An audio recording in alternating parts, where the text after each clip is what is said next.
الشيطان الرجيم بسم الله الرحمن الرحيم السلام عليكم ورحمة الله وبركاته الحمد لله والصلاة والسلام على رسول الله وعلى آله وصحبه اللهم صل وسلم على نبينا المصطفى محمد صلى الله عليه وسلم وعلى آله وصحبه أجمعين سبحانك لا علم لنا إلا ما علمتنا إنك أنت العليم الحكيم لا حول ولا قوة إلا بالله. InsyaAllah kita sambung kuliah buku surat 94 di bawah adab, di bawah tajuk adab murid, adab guru dan juga ikhwan. InsyaAllah kita duduk dekat-dekat, semoga majlis ini dirahmati oleh Allah Subhanahu wa taala. Qala al-mu'allif rahimahullahu ta'ala Syekh Abdul Qadir Isa wa nafa'na bi 'ulumihi fid darain. Amin. Surat 94 adab yang kedua. Pada minggu lepas alhamdulillah kita baca adab batin. Yang pertama, menyerahkan diri kepada guru untuk ditarbiyah. Pada malam ini pula insya-Allah nombor 2, qala al-muallif, tidak membantah guru. Tidak membantah guru atau syekhnya terhadap cara atau jalan yang digunakan untuk mentarbiyah murid-muridnya. Bila belajar ilmu tasawuf tarikat, bila kita belajar, kita tidak boleh membantah guru tentang bagaimana cara guru guna untuk mentarbiyah diri kita. Kenapa dimulakan begitu? Dari sudut agama kita rasa macam pelik, tapi dari sudut akademiknya kita letak pertimbangan macam mana seorang yang lebih tahu daripada kita untuk menyelenggara ataupun untuk memasang wayar elektrik di rumah kita. Sekiranya kita tidak yakin kepada kebolehan seseorang untuk menyelesaikan masalah yang ada pada sebuah rumah, bermula daripada ingin mendirikan tiang sampailah kepada rumah itu siap. Kalau kita tak yakin dengan arkitek itu, dengan pekerja itu, kita tak akan bagi mereka buat rumah kita. Kenapa? Sebab kita mengharapkan rumah yang terbaik. Mozaik pun dipasang dengan baik, jubinnya elok. Kita pilih semua barang-barang yang terbaik dan kita pilih pekerja yang terbaik sesuai dengan kemampuan kita. Kalau kita tak yakin dia boleh pasang mozaik dengan bagus, kita tak yakin dia boleh buat wiring dengan bagus, kita tak akan bagi. Sebab mungkin sampai satu masa, kalau mozaik kita tak akan sedap tengok. Ada tinggi, ada rendah. Dan kalau wiring mungkinan akan berlaku lita pintas kalau macam mana apa. Ini mengenai dunia. Kita serahkan sepenuhnya kepada mereka yang khabir, pakar dalam bidang tersebut. Sama juga dalam bidang agama. Jadi kita tidak boleh membantah apa yang dilakukan oleh guru ataupun cara yang digunakan oleh guru.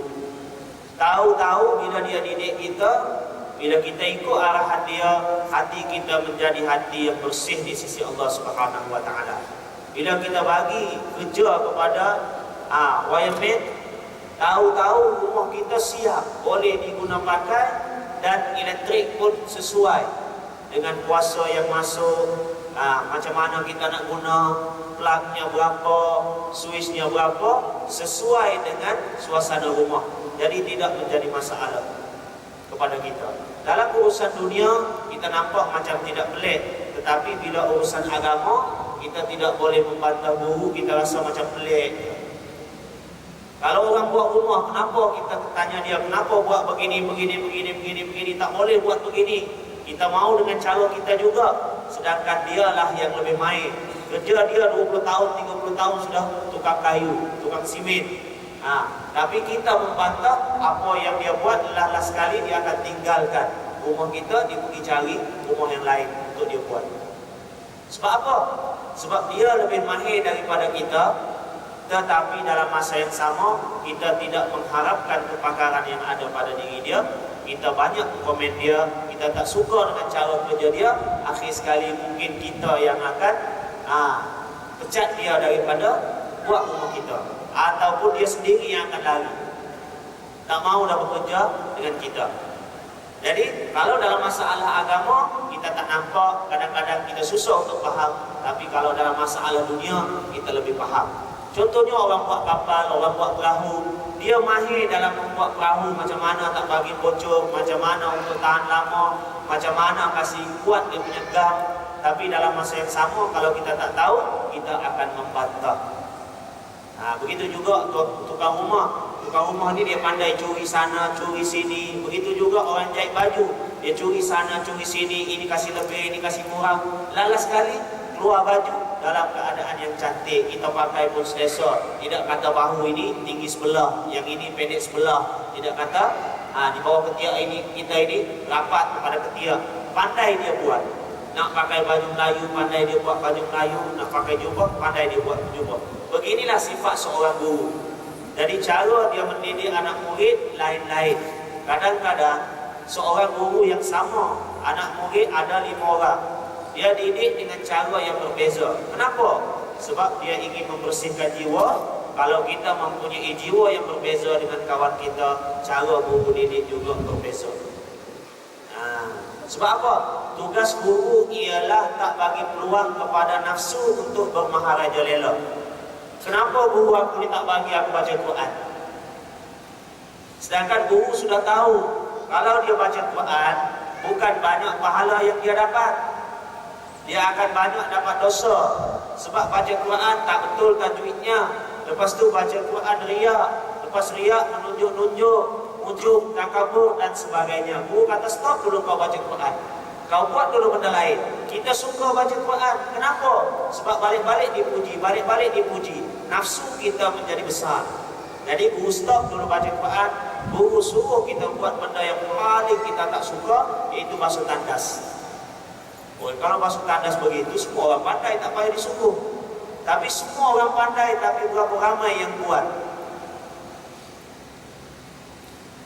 Untuk memandikan nafsu, kita cari sesuatu benda yang kita tak suka, kemudian kita buat benda itu mengikut cara agama. Basuh tandas, ramai manusia yang tak suka. Sapu sampah di depan orang ramai manusia yang tak suka.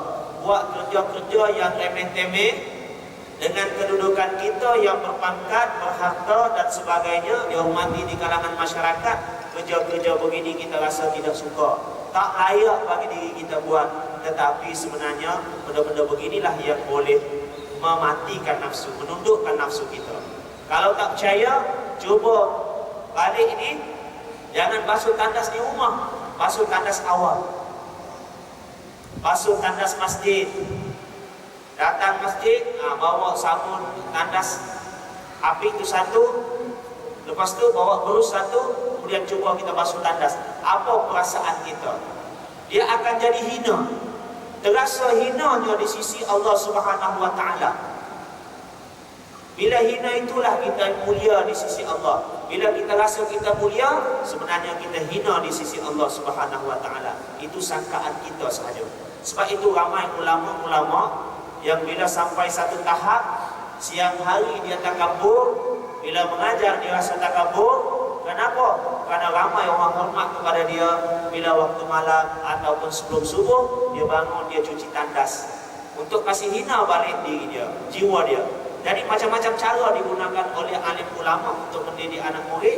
Yang penting sebagai seorang anak murid, kita tidak boleh membantah apa yang guru lakukan. Sebab apa? Kerana dalam bab ini Syekh berijtihad berdasarkan ilmu, kepakaran dan juga pengalaman. Ilmu guru lebih daripada ilmu kita, insya-Allah. Sebab itu Allah bagi dia jadi guru kita. Lepas tu kepakaran lebih, pengalaman dia juga lebih. Jadi kita gunakan pengalaman guru untuk kita meneruskan hidup kita, seperti mana kita gunakan pengalaman bapa kita yang mengajar kita untuk terus hidup di dunia ini. Bapa kita ajar kita nak buka tayar kereta macam ni, kalau dia mancit Bapak kita ajar kita, kalau nak memancing buat begini cepat. Kalau nak baiki sampan, tarik begini, kau akan dapat senang angkat ke tepi laut dan sebagainya. Jadi cara-cara begitu sebenarnya telah dilalui oleh alim ulama. Tinggal lagi dia ringkaskan cara, dia ajar kita. Seseorang murid tidak layak membuka ruang kepada dirinya untuk mengkritik kelemahan syekh. Jangan kita buka ruang kepada nafsu kita untuk mengkritik alim ulama, terutamanya guru kita. Sebab apa? Bila buka ruang kepada diri untuk mengkritik, bukan sekadar guru yang mempunyai banyak kesalahan, kesilapan. Nabi juga akan manusia jumpa kelemahan dan juga kesilapan, walaupun Nabi tidak ada kelemahan dan juga kesilapan. Tengok Abu Jahal, Abu Lahab.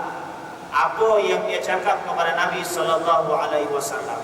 Tengok apa yang berlaku kepada Bani Israel. Apabila Nabi tidak ada kelemahan, tetapi bila Nabi pergi pasar, Nabi diejek kerana Nabi pergi pasar. Nabi pun pergi pasar juga. Bila Nabi beranak isteri, beranak pinak, Nabi pun beranak pinak juga, macam kita juga, sama. Jadi bila buka ruang kepada nafsu untuk mengkritik seseorang, Nabi pun mereka akan kritik. Bukan nak kata tak boleh kritik guru, boleh, tapi dengan cara yang beradab. Cuma kalau kita banyak kritik guru, banyak kritik alim ulama, dia akan buka satu ruang, setan akan cuba masuk.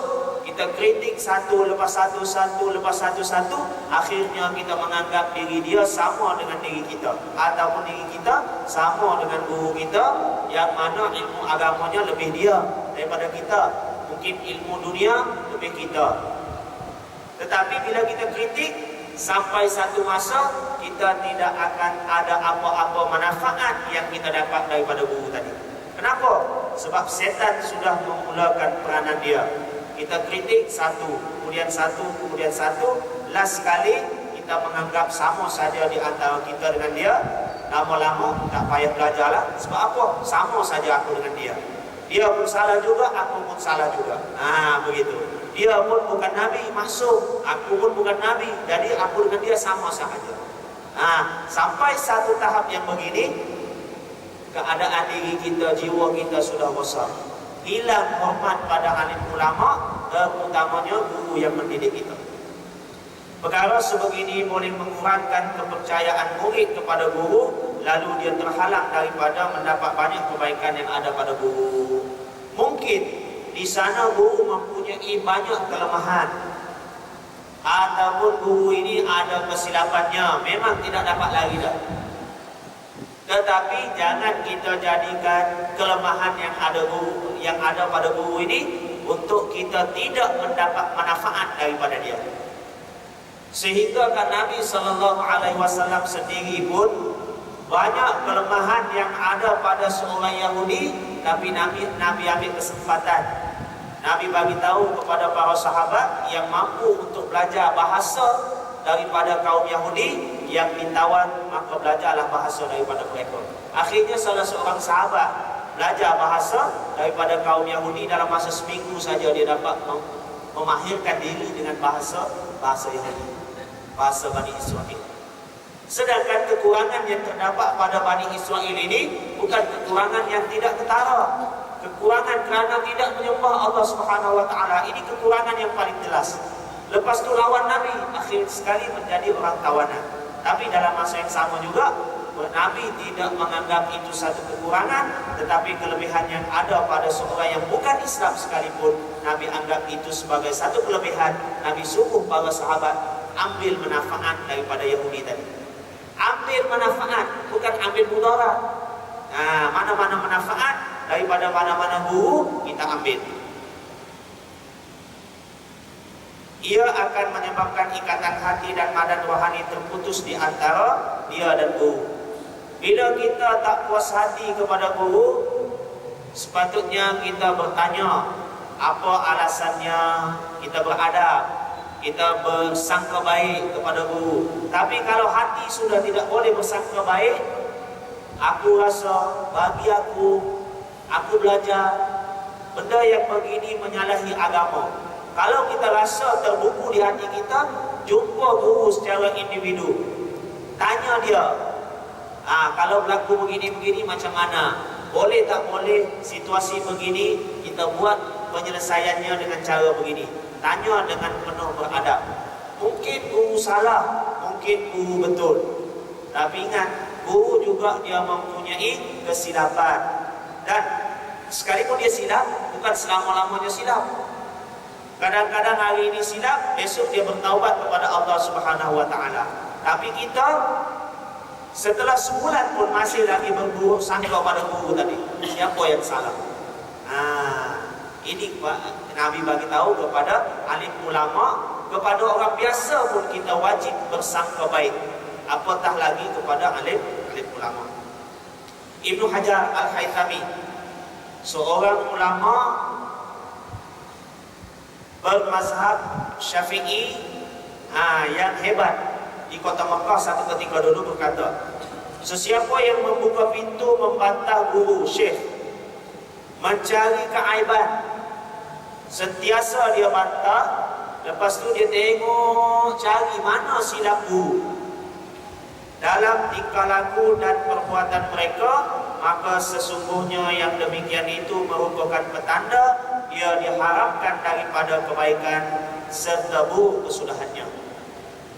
Bila terbuka sudah pintu hati kita untuk mengkritik guru, maka satu hari nanti kita akan diharamkan daripada mendapat kebaikan yang ada pada guru. Sebab itu ramai manusia pada hari ini tidak mendapat kebaikan daripada ilmu yang diperolehi daripada guru. Kenapa? Semua manusia dikritiknya. Bila kita tanya dia, kenapa kau kritik si Anu bin si Anu? Takkan tak boleh dikritik, ini alim ulama bukan Nabi. Bila kritik si fulan bin si fulan, dia kata, manusia biasa bah itu. Manusia biasa boleh diterima pendapatnya dan boleh ditolak pendapatnya. Memang betul. Tetapi sekiranya semua manusia kita kritik, adakah semua manusia itu salah? Kita sahaja yang betul. Itu perlu juga diperhatikan. Sesungguhnya dia sekali-kali tidak akan mendapat manfaat. Ini alim ulama. Ibnu Hajar Al-Haythami bukan glamour dengan kepakarannya dalam bidang tasawuf, tetapi glamour dalam kepakarannya dalam bidang fiqh. Tetapi apa yang dia cakap mengenai guru ini cukup tinggi nilainya di sisi ulama-ulama sufi. Dia kata, sesiapa yang membuka pintu membantah syekh, mencari keaiban dalam tingkah laku dan perbuatan mereka, maka sesungguhnya yang demikian itu merupakan petanda dia diharamkan daripada kebaikan serta buruk kesudahannya. Anak murid yang beginilah, bila dia mengajar, dia mula membawa manusia supaya terima yang dia ajar sahaja. Yang orang lain ajar tak boleh terima sudah. Kenapa? Tidak sesuai dengan agama. Sebab apa? Dia sendiri tidak beradab dengan guru dia. Dia sendiri berburuk sangka dengan guru dia. Dia sendiri tidak jaga hati dengan guru dia. Banyak yang diprotes guru dia. Akhir sekali dia bukan mengajar agama, dia mengajar manusia, ajak manusia menjauhkan diri daripada orang lain dan mendekati diri dia seorang saja. Maknanya dikumpul manusia bukan kumpul kerana agama, tetapi kerana kepentingan sampingan, dunia dan sebagainya. Jadi jauh dia mendewek. Buruk kesudahannya. Mungkin satu masa dia akan derhaka kepada guru. Mula-mula derhaka dari segi buruk sangka, last sekali dengan guru pun dia berkelahi. Ini kesudahan-kesudahan yang diperolehi oleh mereka-mereka yang tidak mempelajari agama dengan cara yang betul, tidak menghormati alim ulama. Ini merupakan adab batin, adab dalaman. Sesungguhnya di samping itu mereka juga berkata, ini kata-kata ahli sufi, sesiapa yang berkata kepada syekhnya kenapa, man qala li syaikhihi lima lam yuflih abadan, sesungguhnya dia tidak akan berjaya selama-lamanya. Orang yang banyak mentakwil kenapa guru buat begitu, kenapa guru buat begini. Guru buat satu, dia tanya kenapa buat, mana dalilnya, mana hadisnya. Guru buat benda lain lagi, ini Nabi tak buat, ini tak boleh buat, mana dalil mengatakan boleh buat. Macam-macam dia tanya guru. Ibnu Hajar, ulama sufi kata, falan yuflih abadan. Orang yang begini tidak akan berjaya selama-lamanya. Adab seorang guru dengan anak murid pernah kita sebut di dalam adab Nabi Musa dengan Nabi Khidir. Dan dalam ayat Al-Quran yang lain, walau annahum sabaru lakana khairan lahum. Kalaulah mereka ini bersabar, tunggu dengar perkataan daripada guru, tunggu arahan, tunggu perincian daripada guru, lakana khairan lahum. Lakana nescaya perkara tersebut adalah lebih baik bagi kita. Daripada guru keluar satu perkataan, kita pun tanya kenapa begini, kenapa begitu.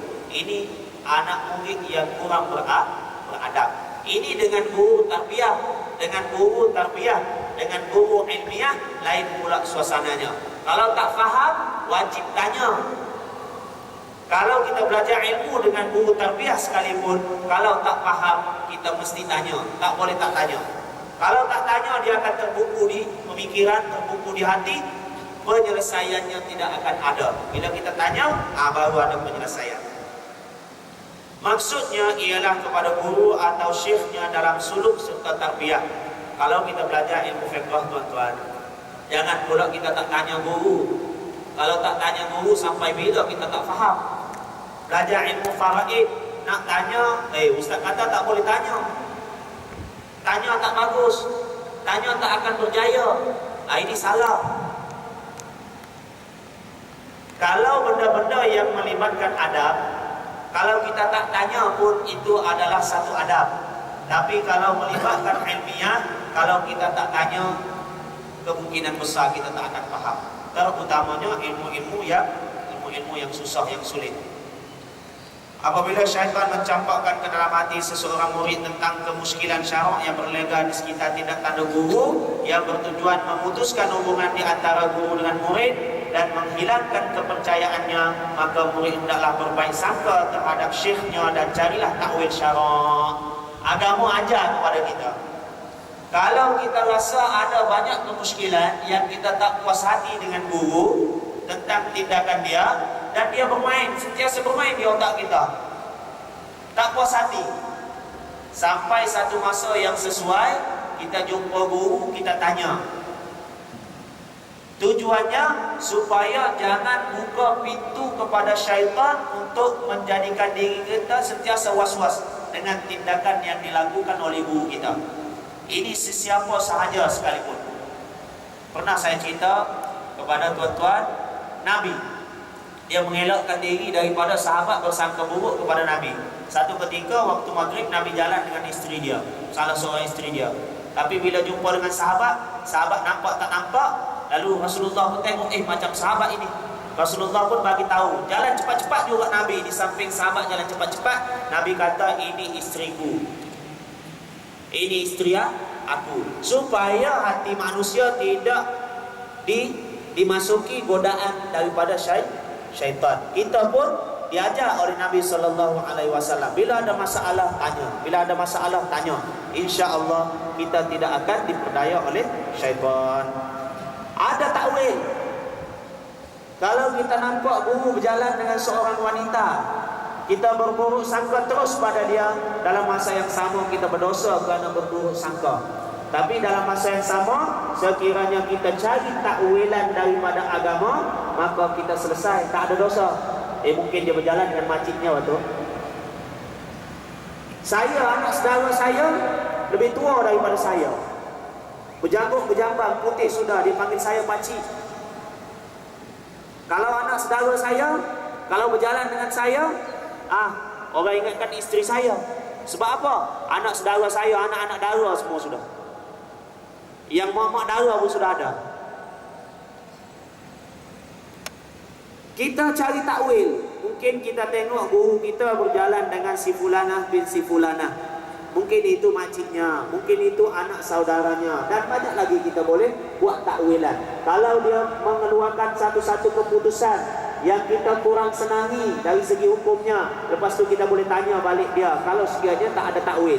Kalau kita takwil dengan cara yang baik, ikut agama, Allah tak akan persoalkan kepada kita. Kenapa kau bersangka baik dengan dia? Dia berjalan dengan seorang perempuan, kau sangka perempuan itu adalah anak saudara dia. Kenapa kau sangka baik? Allah tak akan tanya.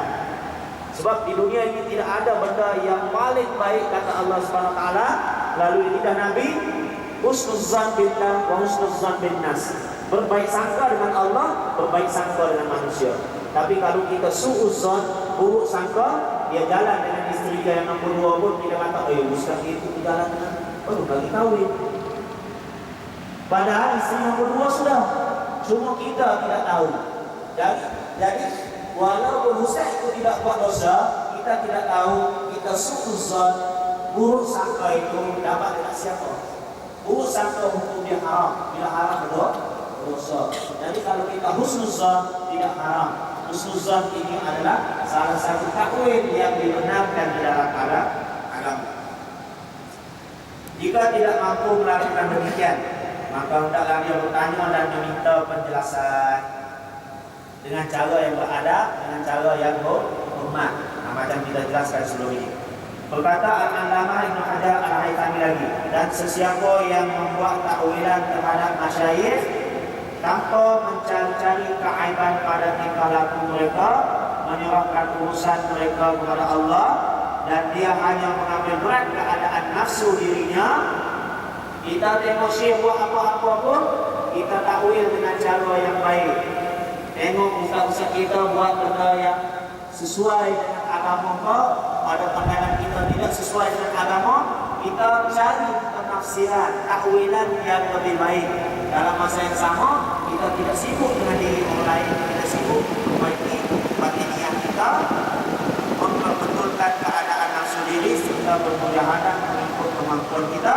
Mudah-mudahan orang yang begini, Syekh kata, sampai kepada maksud tujuan dan berjaya mencapai keinginannya dalam masa yang terdekat.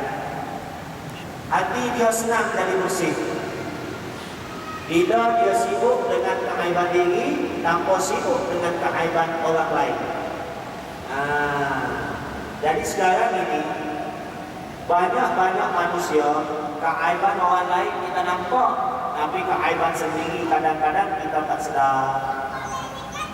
Sebab itulah saya sentiasa sebut al-muslim mir'atul muslim. Allah jadikan manusia yang muslim ini sebagai cermin kepada manusia muslim yang lain. Tujuan apa? Kita tak sedar kelemahan diri kita. Bila kita tengok kawan kita yang lemah, kita tengok dia ni sentiasa bercakap banyak, Allah nak tunjuk kepada kita bahawa hati-hati dalam percakapan kau. Kau juga bercakap banyak. Banyak bercakap, banyak salah. Banyak salah, banyak dosa. Banyak dosa lebih hampir kepada neraka. Jadi bila kita tengok kawan kita ni terlebih ego ataupun ada sifat menunjuk-nunjuk, sedarlah bahawa sifat yang ada pada diri dia itu sebenarnya Allah nak bagi tunjuk kepada diri kita. Cermin ni dia bukan nampak orang lain, dia nampak diri sendiri. Tapi bila kita tengok kawan kita riak, kita kata dia yang riak, bukan kita yang riak. Ini bermaksud kita mengutamakan, membicarakan aib orang lain, bukan aib yang ada pada diri kita. Agama kata wala taral aiba illa fika mu'taqidan. Jangan kamu melihat keaiban yang ada pada orang lain itu kecuali keaiban itu pada diri kau sendiri. Aiban pada bayinan, aib yang ada pada diri kita ni sebenarnya orang lain yang akan nampak. Jelas. Lakinnahu statara. Akan tetapi keaiban yang ada pada diri kita ni tersembunyi untuk diri kita. Orang lain nampak. Orang lain nampak kita ego, dia pula cermin diri dia. Dia nampak kita ego, dia cermin diri kita, dia kata diri dia yang ego, dia memperbetulkan ego yang ada pada diri dia. Last kali cermin kita, cermin kawan, kawan cermin kita memperbaiki diri kita, kawan memperbaiki diri kawan. Akhir sekali diri kita dan diri kawan dua-dua bagus. Tapi kalau masa yang sama kita tengok aib ada pada orang lain, kemudian kita kata, si fulan bin si fulan tu teruk perangainya. Lepas tu dia tengok kita pula, dia kata, si fulan bin si fulan tu ustaz tu teruk perangainya. Kau tuduh aku tuduh kau. Sama, dua-dua sama. Jiwa nafsu makin teruk. Bukan semakin bersih, semakin mengatakan bahawa orang tak baik, lalu memandang diri baik. Memandang diri baik ni sifat yang ada pada syaitan. Syaitan yang mula-mula memandang dirinya baik. Ana khairum minhu, aku lebih baik ya Allah daripada dia. Kenapa? Khalaqtani min nar, kau cipta aku daripada api, wa khalaqtahu min tin, kau cipta dia daripada tanah. Ana khairum minhu, kata setan, aku lagi baik daripada dia. Kenapa? Syaitan tidak mencermin diri sendiri. Kalau sifat api dengan sifat tanah, tuan-tuan, sifat api ni pucuknya naik ke atas, bila marah dia menjulang naik ke atas ego. Sifat tanah, dia semakin subur, semakin rendah tanah ini. Kalau tanah ini tinggi, di bukit kurang subur. Kenapa? Banyak batu batanya. Semakin rendah, semakin dekat dengan muara, dia semakin subur. Ini sifat tanah. Manusia pun sama, semakin merendah diri, semakin mulia hatinya, semakin rendah diri, semakin mulia hatinya di sisi Allah Subhanahu wa taala. Tapi kalau ikut sifat setan tadi, api pucuk dia naik ke atas, asap dia naik ke atas, debu dia naik ke atas. Apa yang ada di bawah? Tak banyak yang ada di bawah. Ini sifat api dengan sifat tanah. Jadi api ini memandang diri dia lebih baik.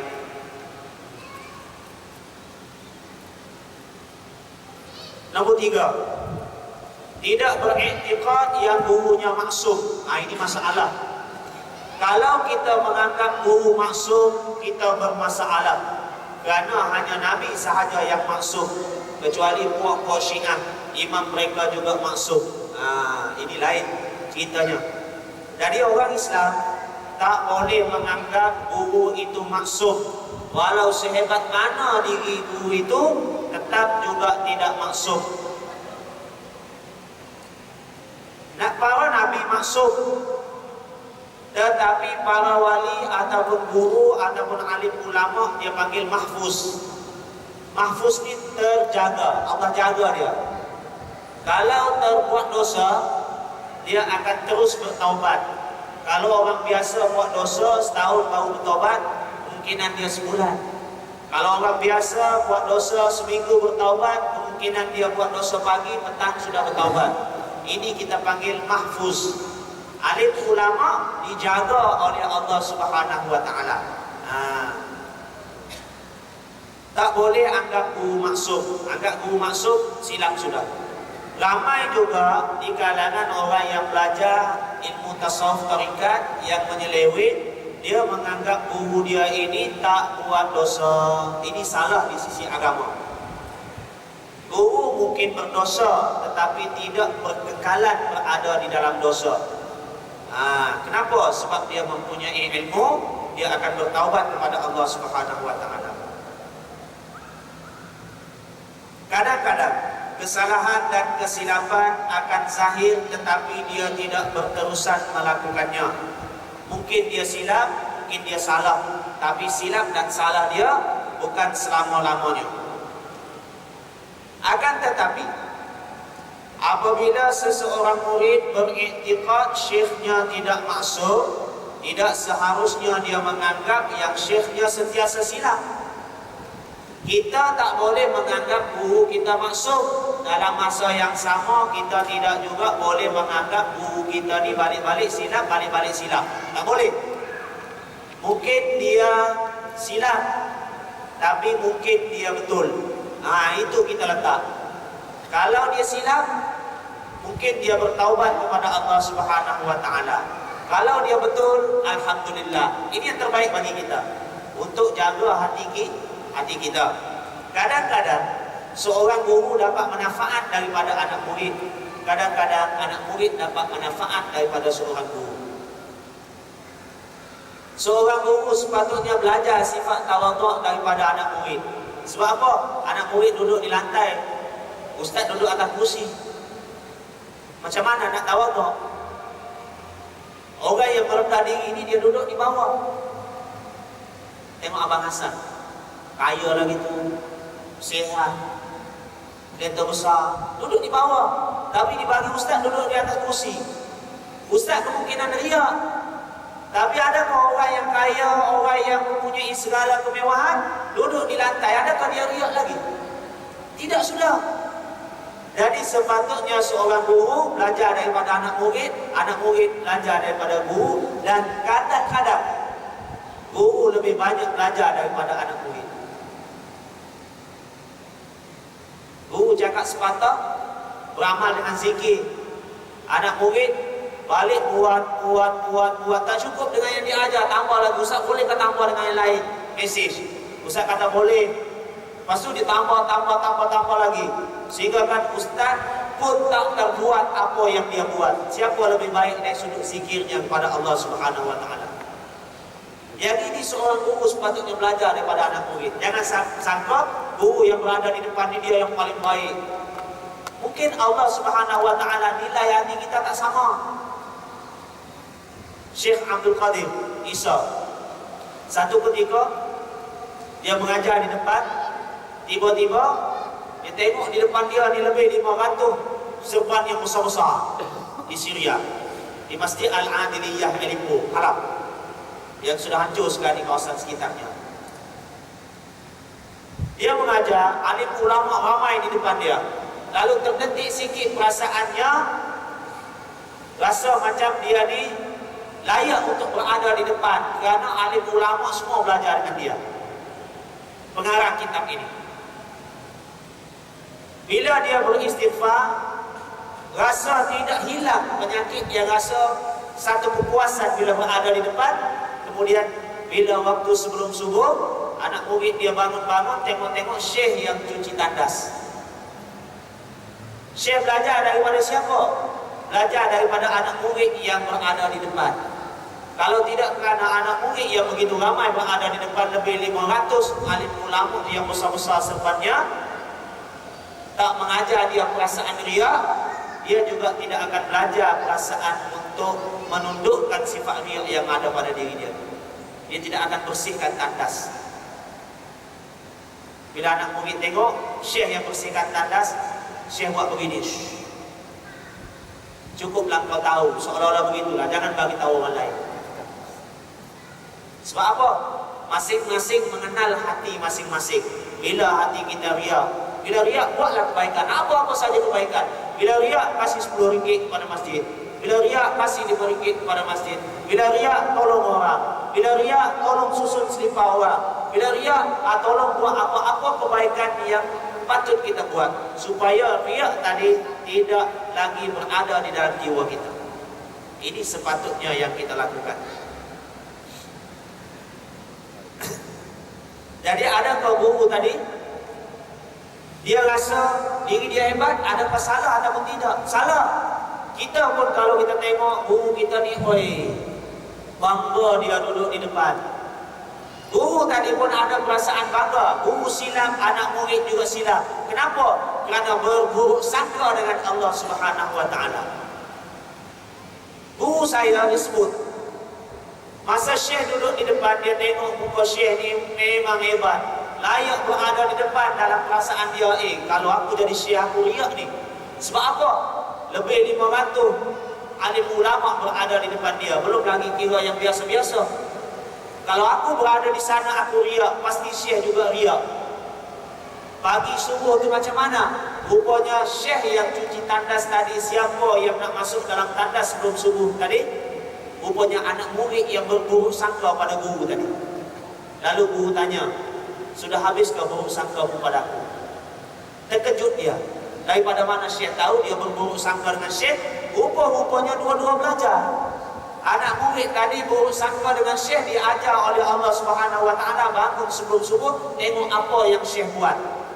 Kau buruk sangka dengan guru. Pada waktu maghrib, pada waktu isyak kau buruk sangka, pada waktu subuh tadi apa yang berlaku kepada guru? Guru tadi dia belajar dengan anak murid. Bila ramai anak murid, dia rasa sedikit kelayakan dia berada di depan orang ramai, lalu dia bertaubat kepada Allah Subhanahu Wa Taala. Sebelum waktu subuh lagi dia bertaubat. Kita tengok guru, aku tengok ustaz itu ceramah Maulidul Rasul tahun 1998 hari itu, bukan main ego. 1998 lagi disebut. Berapa tahun sudah dengan sekarang ni? Alim ulama malam ini silap, terdetik sikit saja, besoknya bertaubat kepada Allah Subhanahu wa taala. Ini nak menunjukkan kepada kita, walaupun guru itu bukan maksum, tetapi guru itu bukan sentiasa berada dalam keadaan salah. Tak boleh kita menganggap itu. Kerana perkara sedemikian menegah diri kita daripada mendapat faedah. Kalau kita balik-balik buruk sangka, tak ada apa yang kita dapat daripada guru kita. Perumpamaannya adalah seperti pesakit yang datang berjumpa dengan doktor. Syekh sentiasa bawa perumpamaannya begini. Sedangkan dalam masa yang sama, hatinya penuh dengan prasangka yang tidak baik terhadap doktor dalam pengobatannya.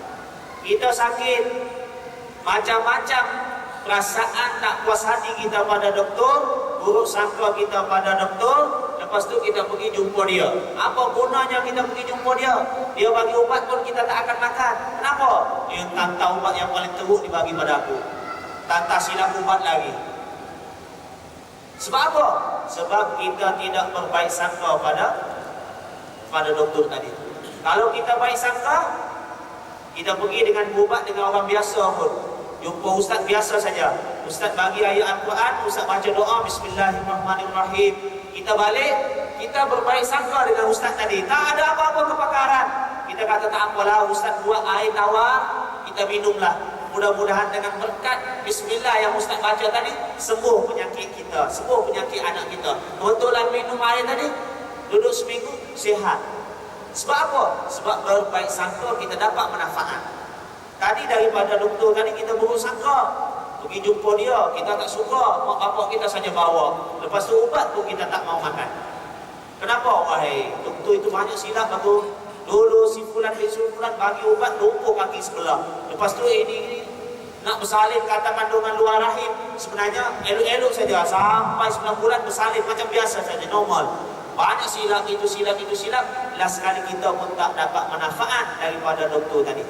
Walaupun doktor tadi adalah doktor yang paling pakar di daerah kita. Ini contoh yang Syekh bagi. Sememangnya perkara sebegini mengurangkan kepercayaan dan menghasilkan syak wasangka dalam diri kita. Dia menghasilkan masalah kepada jiwa kita. Bila kita berburuk sangka terhadap orang lain, lebih-lebih lagi manusia yang mempunyai kepakaran yang jauh lebih pakar, lebih alim daripada kita. Jadi setakat itulah untuk malam ini. Qulu qawli hadza astaghfirullahalazim li wa lakum. Wassalamualaikum warahmatullahi wabarakatuh. A'udzu billahi minasyaitonir rajim. Bismillahirrahmanirrahim. Alhamdulillahirabbil alamin wassalatu wassalamu ala asyrofil anbiya'i wal mursalin wa ala alihi wa sahbihi ajma'in. Subhanaka la 'ilma lana illa ma 'allamtana innaka antal 'alimul hakim. La haula wa la quwwata illa billah. Allahumma rabbana atina fid dunya hasanah wa fil akhirati hasanah wa qina adzaban nar. Sallallahu ala sayyidina Muhammad wa ala alihi wa sahbihi ajma'in. Subhana rabbika rabbil 'izzati 'amma yasifun wa salamun 'alal mursalin. Walhamdulillahi rabbil 'alamin.